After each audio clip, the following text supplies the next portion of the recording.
Welcome social studies tutorial students. मैं आपके सामने आज जो टॉपिक लेके आया हूँ वो कंटिन्यू सीरीज है इंडस्ट्रियलाइजेशन का, एज ऑफ इंडस्ट्रियलाइजेशन का और प्रोटो इंडस्ट्रियलाइजेशन का कंटिन्यू सीरीज। उसी के आगे वाले हिस्से में जो नेक्स्ट टॉपिक आता है वो है कल्टीवेशन इन कंट्री साइड। तो देखिए क्या है कल्टीवेशन इन कंट्री साइड, एक ऐसा टॉपिक है जिसमें हमें ये जानना होगा कि प्रोटो इंडस्ट्रियलाइजेशन के समय पर मर्चेंट्स जो होते थे, यानी कि 17-18 सेंचुरी के टाइम पर किस तरीके से मर्चेंट्स और ट्रेडर्स, व्यापारी लोग व्यापार को बढ़ाने के लिए, प्रोडक्शन को बढ़ाने के लिए, कॉलोनीज पर और कब्जा करने के लिए, increase their power on colonies. ठीक है, अपनी जो उनकी जो कॉलोनीज होती थी, उनकी जो जहां पर वो टेरिटरीज पर कब्जा करके बैठे हुए थे, उन टेरिटरीज पर कब्जा करने के लिए और ज्यादा उन्हें प्रोडक्शन बढ़ाने की जरूरत पड़ रही थी। किनको? मर्चेंट्स और व्यापारी को, ट्रेडर्स और व्यापारियों को प्रोडक्शन बढ़ाने की बहुत सख्त जरूरत पड़ रही थी। ठीक है, तो हमें जो ये चीज हमने इस टॉपिक में देखना है वो ये देखना है कि किस तरीके से मर्चेंट्स एंड ट्रेडर्स ने अपनी प्रोडक्शन को इंक्रीज करने के लिए, क्योंकि हैवी डिमांड्स थी सिटीज और टाउन्स में, बहुत ज्यादा डिमांड होने के कारण जो मर्चेंट्स थे उन्होंने मूव किया कंट्री साइड में। शहर में उस समय पॉसिबिलिटी नहीं थी कि उस शहर में इंडस्ट्री सेटअप कर सके और वहां पर इंडस्ट्री प्रोडक्शन कर सके, तो वो मूव किए किधर? विलेज के साइड में। तो विलेज के साइड में यानी कंट्री साइड में मूव किया। तो 17वीं 18वीं शताब्दी के समय जो मर्चेंट्स होते थे वो मूव करते थे किधर की तरफ? तो वो मूव करते थे कंट्री साइड की तरफ। ठीक है, वो मूव किए कंट्री साइड की तरफ और उन्होंने देखा कि कंट्री साइड में पीजेंट्स और जो क्राफ्ट्समैन है, पीजेंट्स और जो आर्टिशंस है, ये मोस्टली किस तरीके के काम कर रहे हैं? तो खेती कर रहे हैं। ठीक है, कल्टीवेशन कर रहे हैं और कल्टीवेशन के साथ साथ कई डिफरेंट काइंड ऑफ एक्टिविटीज करते हैं। ठीक है, फायरवुड कलेक्ट करना, ठीक है, जंगलों से, ठीक है, जंगलों से different kinds of leaves collect करना, ठीक है, फॉडर कलेक्ट करना, ये सब चीजें कलेक्ट करने का काम करते थे कौन? आर्टिशंस और पीजेंट्स। तो ये सब चीजें जो काम किया जाता था किसके द्वारा? पीजेंट्स और आर्टिशंस द्वारा। वो अब क्या हुआ ना, मर्चेंट जैसे ही उन्होंने देखा कि के पास एक अच्छा ऑप्शन है कि एडवांस दे करके वो क्यों ना आर्टिशंस और पीजेंट्स के जरिए अपने काम निकलवा सके।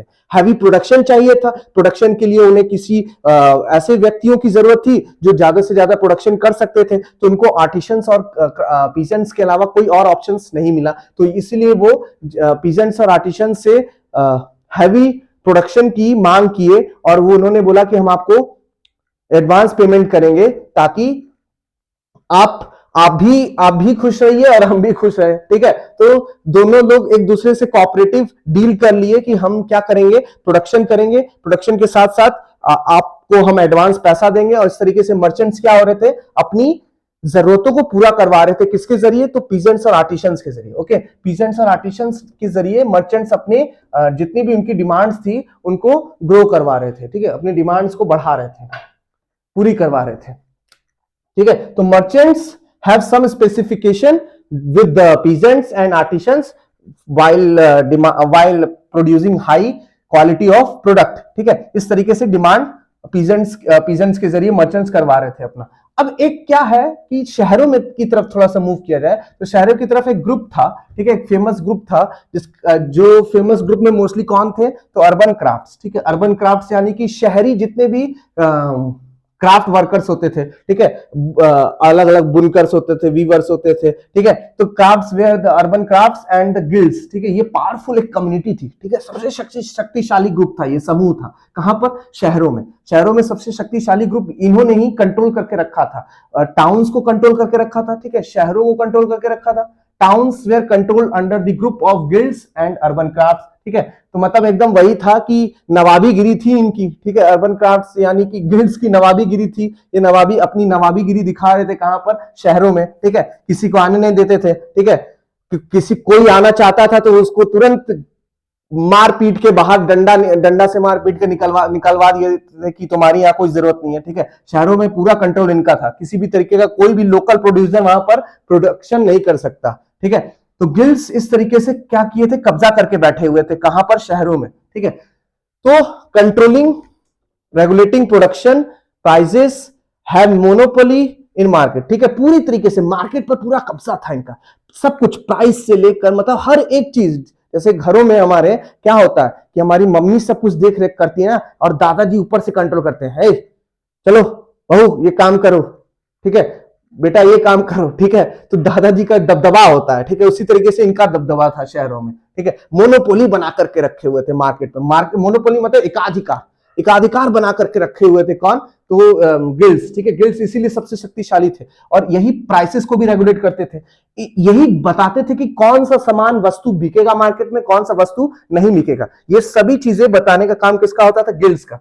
तो गिल्ड्स मतलब महारथी लोगों में से एक गिने जा रहे थे उस समय पर। तो मर्चेंट्स अक्सर इनसे डरते थे, ठीक है, इनसे, इनका सामना करने से अक्सर मर्चेंट्स डरते थे। तो कई बार इसके सामने भी नहीं जाते थे कि यार लड़ाई भिड़ंत हो जाएगी तो फिर दिक्कत हो जाएगा, ठीक है, वॉर हो सकता है। तो कई बार इसीलिए मर्चेंट्स को ये सबसे समस्या झेलनी पड़ती थी, प्रॉब्लम झेलनी पड़ती थी शहरों में, ठीक है। तो प्रॉब्लम ये मर्चेंट्स के साथ थी, इसीलिए हैवी प्रोडक्शन चाह रहे थे, ताकि जैसे जैसे प्रोडक्शन हो उनकी मार्केट एक्सपेंड करे, उनकी market out of the Europe जाए, ठीक है, यूरोप के बाहर तक मार्केट वो कंट्रोल करना चाह रहे थे, ठीक है, मार्केट कंट्रोल करना चाह रहे थे पूरे यूरोप के बाहर तक, ठीक है। मर्चेंट्स का ये एक आइडिया था, एक सोच थी कि हमें किसी कीमत पे आउट ऑफ यूरोप लेकर के जाना है अपने व्यापार को, अपने ट्रेड को, ठीक है।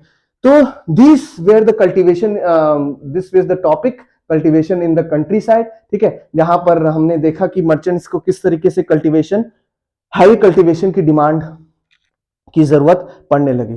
कि आप लोगों को आई होप ये टॉपिक समझ में आया होगा, ठीक है, बहुत इंटरेस्टिंग टॉपिक था और मजा आया पढ़ने में आप लोगों के साथ, ठीक है। चलिए, okay, thank you, next topic के साथ मिलेंगे। अगर आपको इस कुछ अच्छा लगा हो, मजा आया हो पढ़ने में, तो प्लीज लाइक कर दीजिएगा, और अगर कोई नया हो तो प्लीज सब्सक्राइब कर दीजिएगा और शेयर भी कर दीजिएगा। Thank you.